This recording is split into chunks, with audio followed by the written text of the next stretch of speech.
Hello, my name is Tessa Wells. I'm a participant of the Texas High School Aerospace Scholars, also known as HAWS. This video is to address the many ways that space exploration technologies have impacted our lives on Earth. One of the biggest ways I personally find that I can connect with would be Edwin Saltman's at the NASA Dryden Flight Research Center, it's a mouthful, and their research of aerodynamics and fluid dynamics. They used this research to improve truck designs. They did this by rounding the corners and edges of the cab to reduce drag at these points by nearly 40%. They would also place a smooth fairing at the cab's roof and extend the sides of the trailer to reduce drag and save fuel.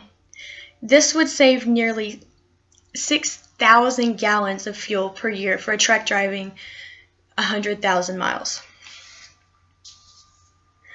Another major technology that we use just about in our everyday life in the medical field is the infrared ear thermometers.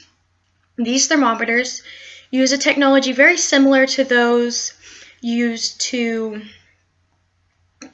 determine the size and temperature of stars and planets in our solar system, as well as out of our solar system in our galaxies and even beyond that.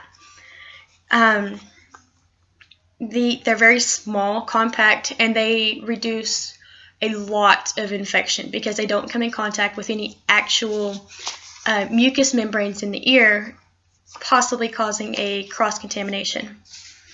Another major one, because I am an aircraft mechanic and I do understand kind of the whole what scratches can do as far as vision.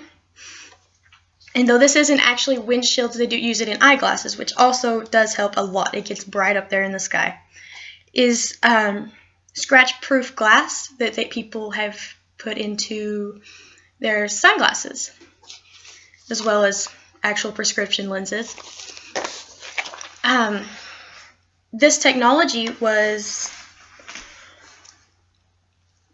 invented to use for the astronauts' helmets because one scratch could completely impair your depth perception or could cause an illusion of whatever you're trying to look at. I do live in a very rural part of the United States, in Texas. I have 166 people that live in my city. It's remote-controlled tractors. They're programmed via GPS systems similar to those used for a spacecraft. They have a margin of error of about 1 centimeter.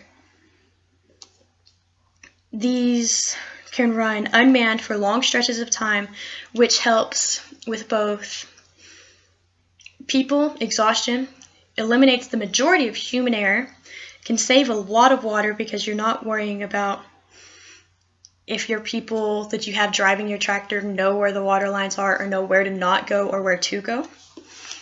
So that's one that I feel has a big impact on my life as well as everyone, because agriculture is life.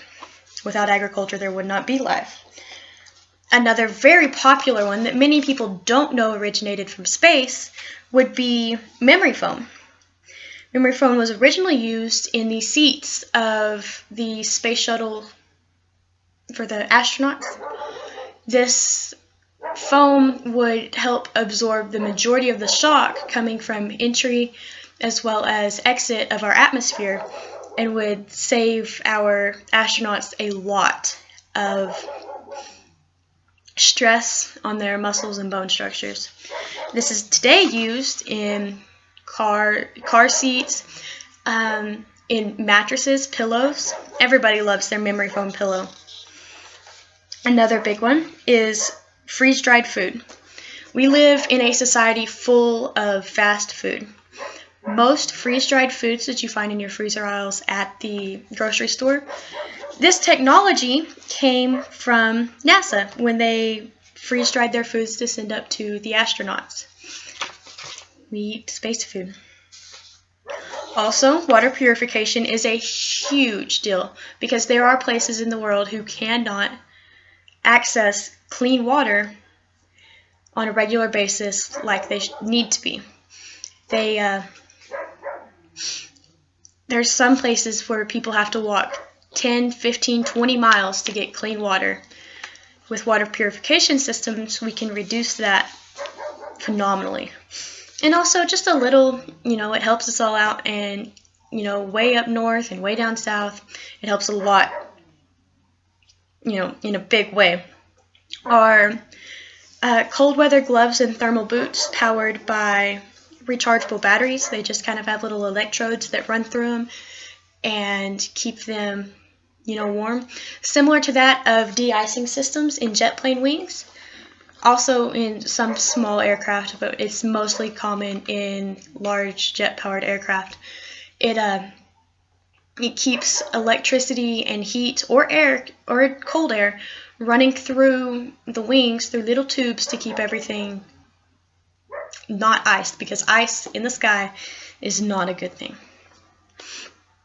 So, thank you for watching my presentation. There are many, many more I could list, but I'm already running out of time. Thank you.